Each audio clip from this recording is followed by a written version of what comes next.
they had phrases like, the world does not owe you a living. And I'd say, what does that mean? And what they would mean is that no matter what happens, you should always try and figure out what to do with what you have, right? And try and support yourself, stand on your own 2 feet. So some of these concepts became part of because now this was formation. Remember, I was 18. Yeah. It became some of the principles in which I really internalized and started to live by.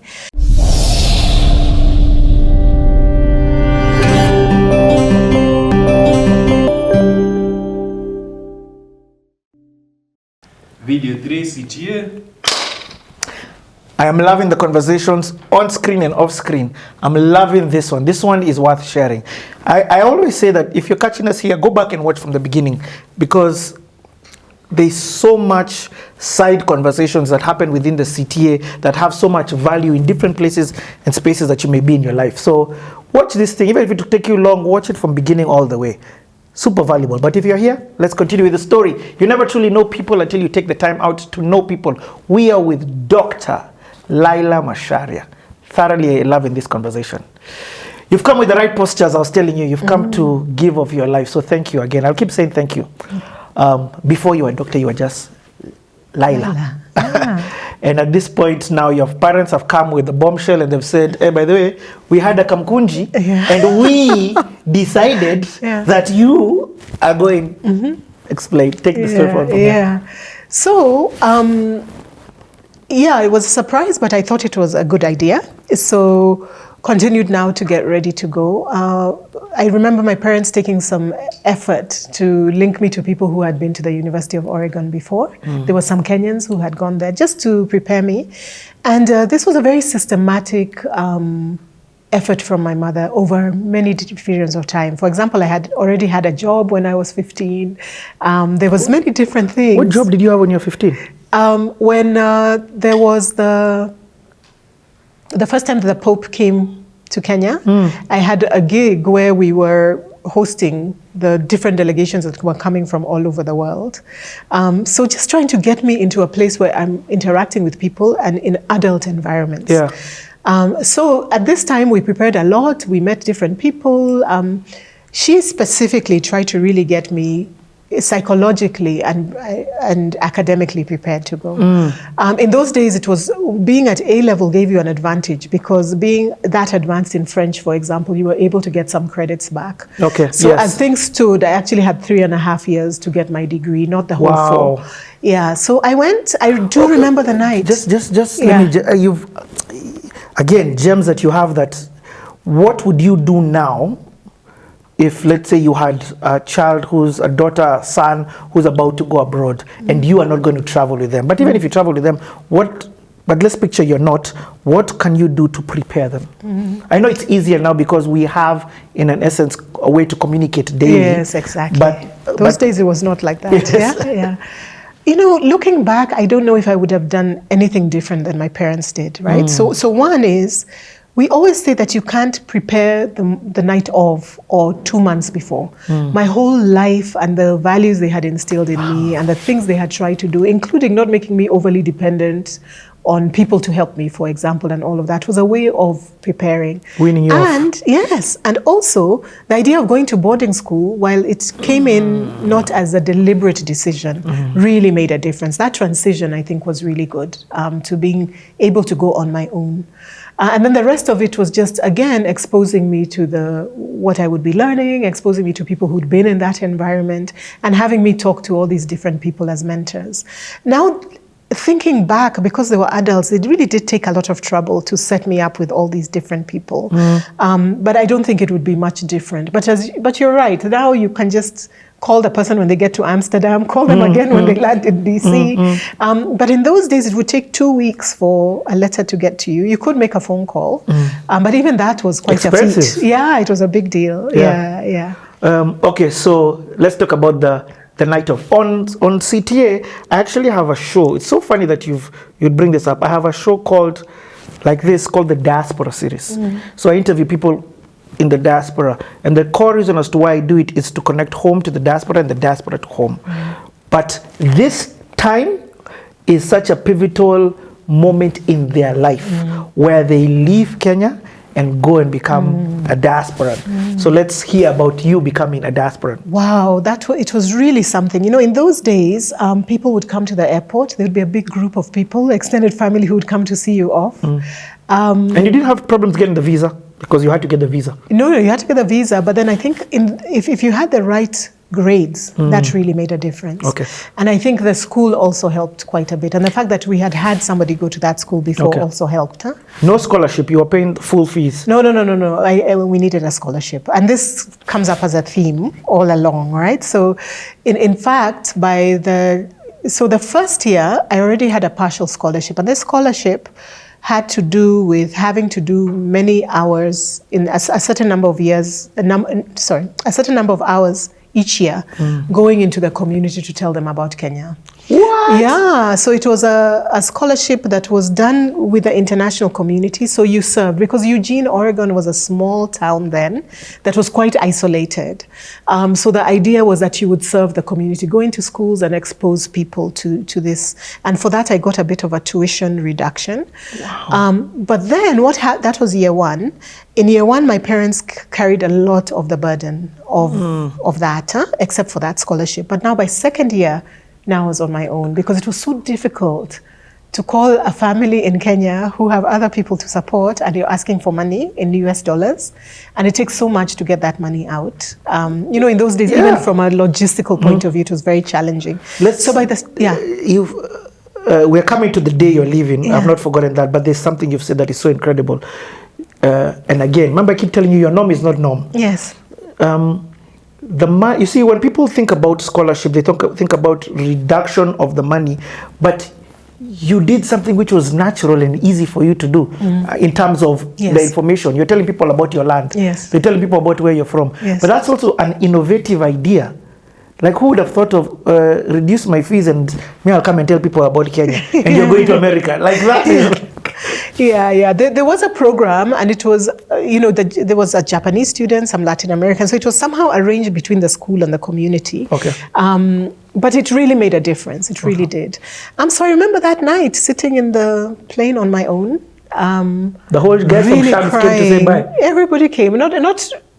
There was a group. Yes. There was a group. My mother and her sisters, and they're sending their child, and for my mom now being a parent, that must have been heart-wrenching. You know, you're doing it for the greater good, but man, that must have felt like something. Yeah. And I remember, of course, crying all the way, on the trip, but also this sense of exhilaration. I can, I'll make something of myself. This is a great opportunity. So it was a mixed emotion. Okay. Yeah. Who picks you up from the airport? And of course, there's all these transfers. You a while that maybe you didn't even know. Yes. Unfortunately, they tell the airline and they try and see you through.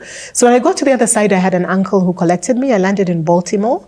A beloved uncle of mine who remains, there in the West. Yeah. But he was the place where my mother's cousin. Okay. So that's where I landed, and that's the place where I was hosted when I first arrived. Okay. Yeah. So the reason why I asked who picks you up, because one of the people who I interviewed said the most important thing is the person who picks you up. Yeah, because amazing. What they show you forms your first perspective of that. That's such a profound thing. It's true.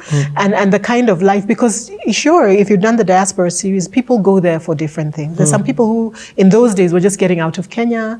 Even going to school wasn't, although that was the visa they got, that was really not what they had on their mind. And then there's others who are going there to finish school and to start more of a professional life. Yep. There's some people who mean to do school and then kind of drop out when it becomes difficult, and then they get, mixed up in all kinds of other things. So that's a very accurate way for your friend to say that. So you had a soft landing in that your uncle picked you up and sort of took you to the first destination, which was his home. Which was his home, and it was next to a home of another cousin of my mom's. So there was already a community there in Baltimore. Were there kids? No, they were not yet. No, they were not yet. Oh, yes, you're the firstborn of the firstborn. Yes, I'm the firstborn of the firstborn. So the oldest? Yes, I am. I'm the oldest. In fact, I have only one cousin who's older than me in that group of 9 kids. Yeah. So I'm the first girl. Yeah. So, okay. How long do you stay with him before beginning school? I now don't recall, but it's got to be just some weeks before then I transfer. And this is the East Coast in Baltimore, and then I'm going to Oregon, which is on the West Coast. Wow. And when you land, is it snow? Is it what time of No, the month? it wasn't yet that cold. Okay. I don't remember it being So snowy that yet. shock did No, hit you. that did hit me. And then the West Coast is much more Yes. mild. So there it doesn't snow. Yeah. The way it does on the East Coast. So I meet all these different people, most of them extended family of my mother, especially. She has the larger family. My dad has a smaller family. And then settle in that way. Of course, they show me how to shop and a few things. And it just helps me have a soft landing before I go over to Oregon. In Oregon... How do you go over to Oregon? So I just fly. It's just one you fly, 6 hour. so you do a flight. Yeah. Okay. I might have gone through Denver. I don't remember, but I get to the other side, and there the school has this other wonderful program, which is basically couples or families who volunteer to be families for international students. What? So they meet me, and the families Barbara and Kes Hotel. So those are the people I call my American parents. They had lived in Lesotho. Or Swaziland, I now don't recall. This, again, is a long time ago. And they had spent some time in Africa. So when they moved back to Oregon, they committed to taking international families, not just Africans. So this couple became my family. We went there for Thanksgiving. They were there if I had questions. And although Kes has passed away now, Barbara and I still communicate. And she's very dear to me, as you can imagine. What? Yeah. So, okay, so many questions. So, first and foremost, you stay with them for a short while. Yes. Maybe like again, like your uncle, a few days. Yes. Well, with them, I don't move into I move into another house. With them, I stay maybe a night or two, and then I move into halls of residence. Start looking for a place to live for a short while before moving into the halls of residence. And the halls of residence is Burgess, which is the girls' only dorm. Okay. There, and that becomes, because again, for African parents, I think going straight into a co-ed dorm might be a stretch. But yes, so I spent the first year in that girls' dorm and doing ICSP. So you leave the East Coast, come here. Explain to me, people sometimes forget that America is a continent. Yeah, it's huge. Not a country. Yes. It's literally a continent with 52 different countries. Yeah. So that's a 6-hour flight. That's going to Joburg. Yeah, Exactly. So what part is this? Explain Oregon. Oregon is north of California. So if you imagine California, there's LA, which is closer to the south. Then there's San Francisco, which is closer to the north. And then the next state up is Oregon. The largest towns there are like Portland, that's a city. Yeah. But Eugene is a smaller city. So you would go to Portland, and you would then transfer into a smaller flight to go to Eugene. So it was a small college town. College towns in the US means that the university is the main economic activity of that area. At that time, it's a very heavily wooded, forested area. So at the time, I remember there was actually quite some controversy around the spotted owl. There was a very big lumbering community of people who cut trees for a living. But the environmentalist movement was also just coming up. So it kind of crystallized in this debate about the spotted owl that was going to become extinct because these trees were being cut. Of course, those issues, while they were emerging at that time, now we all know about them. But at that time, it was very controversial. It's also a town that is... Can I say you went to Shags? Exactly, that's what I was going to say. That's where it's going. It's not very diverse. There's not a lot of Africans. I remember one time riding on the bus where a little girl came and said, "Can I touch your hair?" Because I just looked so exotic. And she had really picked up her courage. She'd consulted with her mother, and then she came and she asked me if she could touch. And with me, I don't mind such things. I really don't. Yeah, I'm like, touch it, and she did. Yes, so there's been some experiences like that in the US. There's another one where somebody asked me if I was made of chocolate. That wasn't at Oregon, but I remember that. And I told her, yes, I did. And then she tried to, But so Oregon was like that. It was small. It didn't have a lot of people of different races. So even Black Americans were not... It was very few. I remember specifically, there was something like 4% of the population Black people in the entire student population. But it was a wonderful time for me.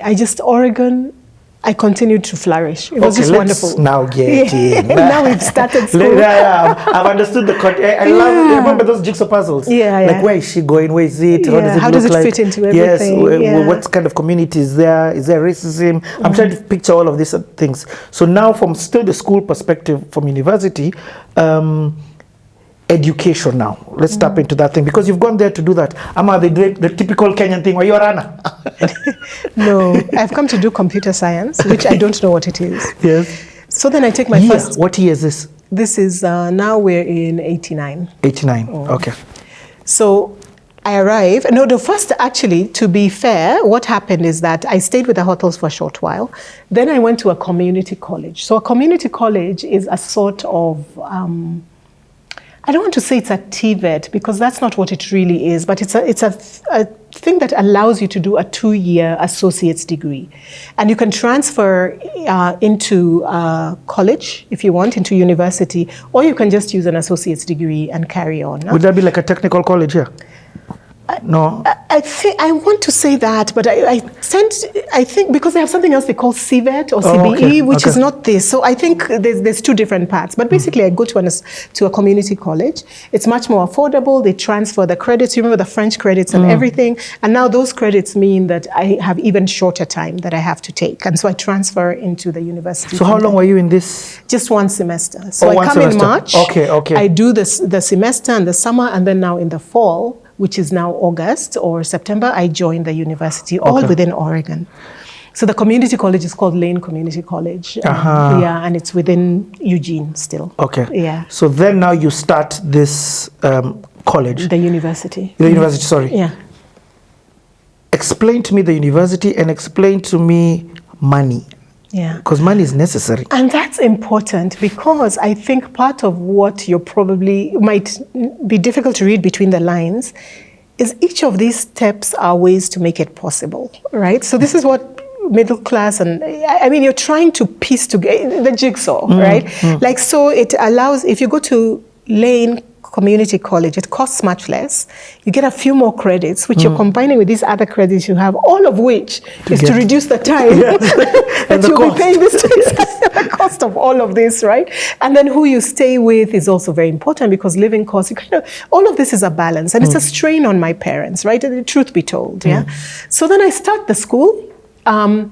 Again, mind-blowing experience, right? So here you are, this African girl, and you're in this huge, I think it was maybe 10,000 or more students at that time. So a huge university for the region, and every day you're learning new things. International community, is it huge? It was not huge, but it was present. Yes, and they had an association. The Africans were very few. I think we might have been maybe 20 or 30 in all Africans. And then, so a lot of things happened. But then one of the things that I do recall, for example, was going into the dining hall. And one day I walked in and there was a food fight. So you have people throwing food, like they're playing with food. And I'm like, okay, where I'm from, we don't do, they're hitting, they're throwing. There's another time when I remember seeing a tree covered with toilet paper, like people take toilet paper. And, these are the games that they play as young people. But for me, coming from a country where food is food, this was very unusual, right? So it was things like that just kind of show you that countries are at different levels of affluence, for example. I think the other things that were very interesting was how I had a very international group of friends. My best friend was Burmese from Burma, and then the other friend was Somali American. And then after that, you get to know people from, all over the world, and these become your friends, because my roommate was from Oregon. She was from the Portland area. So you really end up being open-minded and starting to learn that people do different things. Yeah. The other thing that was a big lesson for me was really getting rooted in some American principles that have to do with constitutional democracy. So one of the concepts, I remember some of my good friends, one of them used to say, yeah, but your rights stop at the other person's nose. Right? Like, this is what they were taught in high school. They had phrases like, the world does not owe you a living. And I'd say, what does that mean? And what they would mean is that no matter what happens, you should always try and figure out what to do with what you have, right? And try and support yourself, stand on your own 2 feet. So some of these concepts became part of because now this was formation. Remember, I was 18. Yeah. It became some of the principles in which I really internalized and started to live by. So by the time I got to second year now, because now I know my way around, I got 3 jobs. Oh, okay. So I don't have to call home. First year, have you worked? I've worked in the scholarship thing. But the scholarship is not giving you money. It's reduction on tuition. It's reduction of so my parents are carrying a bit. Okay. So I'm not really working. Yeah. But after that, now I know my way around, right? So you can work up to 20 hours on campus. I did do, some filing jobs and a few things. So I did work to help. But I think where you could say that I freed my parents was in second year. So what was and by the time you're in first year, are you already understanding that I need to let go of the weight that is on my parents? Are you having back? I'm heavily aware. Okay. Like just every time you call home to ask for even $100, like you have to walk around the phone many times. You have to, and then you just spit it out, right? Yeah. Because it's really, that was difficult. And that feeling, I actually still recall.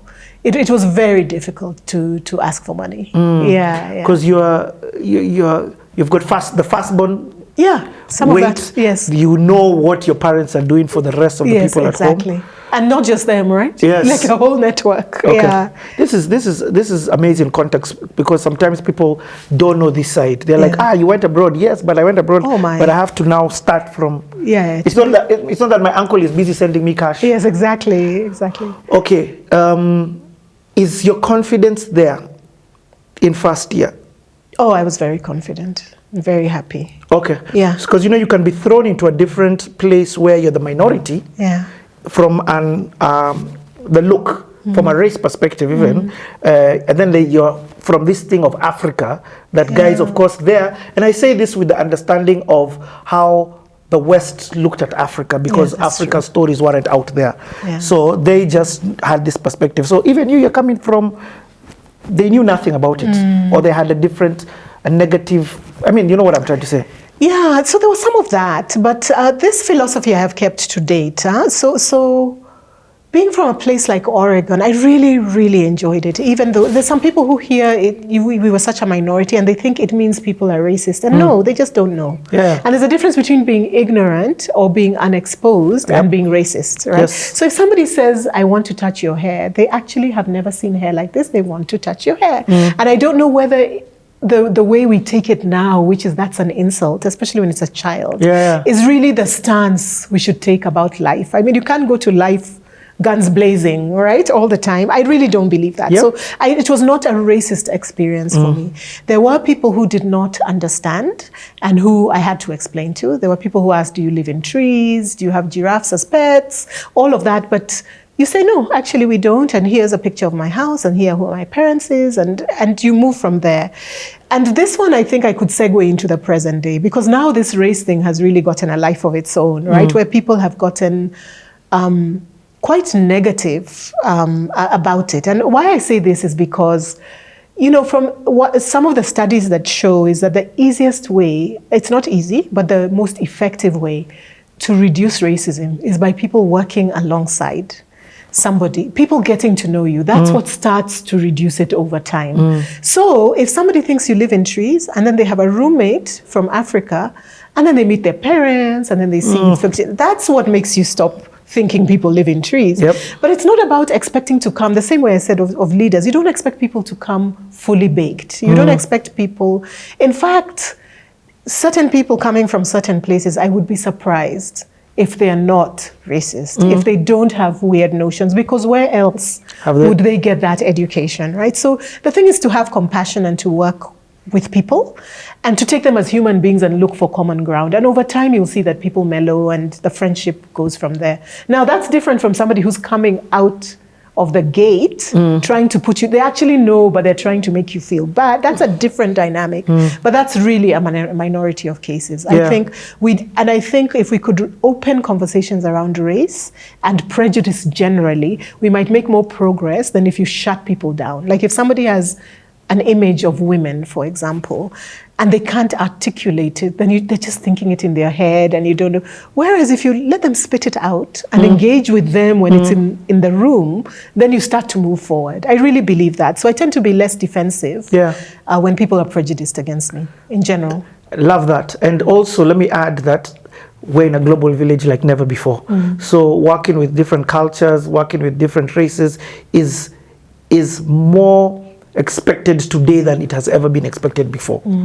So we all have to adjust. All sides. But I like what you're saying. This is ignorance that they don't know. In fact, the fact that you know about them and they may not know about you, you're better off. You know what I mean? That's how to come at it, I think. Love that. Okay, so this first year, what about the school itself, the work, the education that you went to get, the learning environment? Explain that whole. So, of course, we're coming from a system where a lot was riding on your last exam, right? And the stakes are very high. And then the opportunity that comes after you pass the exam is all or nothing. Like, am I going to make it into a university or whatever?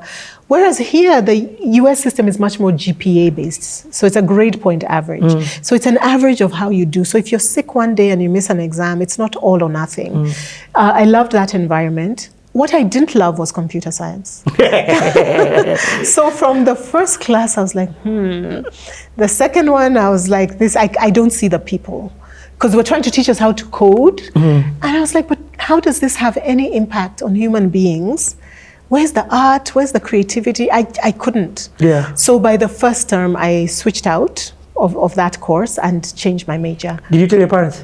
Yes, I had to tell them. But they also had heard this was a good field. I mean, they also didn't have that strong a dog in the fight. You know how sometimes there's doctor parents who say you must be a doctor. This wasn't about that. They were just trying to find a field that would be lucrative. To try to give you a start. Yeah, to get me a start. And they kept telling me, when you get there, there's many things you'll figure out. And sure enough, from there, and then they also give you some time to declare before you have to declare your major. So you can be pre-major as you learn different things and see where you fit. You take classes. It's a generalist education. So you take psychology, maths, a bit of this and a bit of that, women's studies, and you open your mind. And then after that, you can say, the major I want is this. Then you can specialize in the last few years.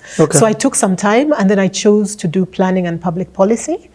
It was actually at that time called 3PM, which was planning, public policy, and management. And there I could see the people. And you take this after the first semester? Yes, after the first semester, I started now pre-major. I took a few courses. I loved psychology, for example.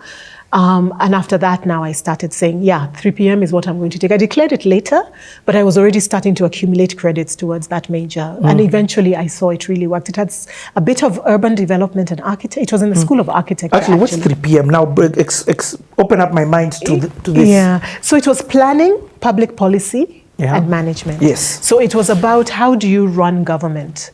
And how do you plan communities? So that's why there was a little bit of urban planning and that. And then public policy, how do you understand what social needs are and how do you design programs, whether you're in government or outside? And then policy, how do you do advocacy? How do you determine needs? How do you then also deal with people's rights, costs and benefits? So exactly what I'm doing now. It was a great foundation. So that was lovely.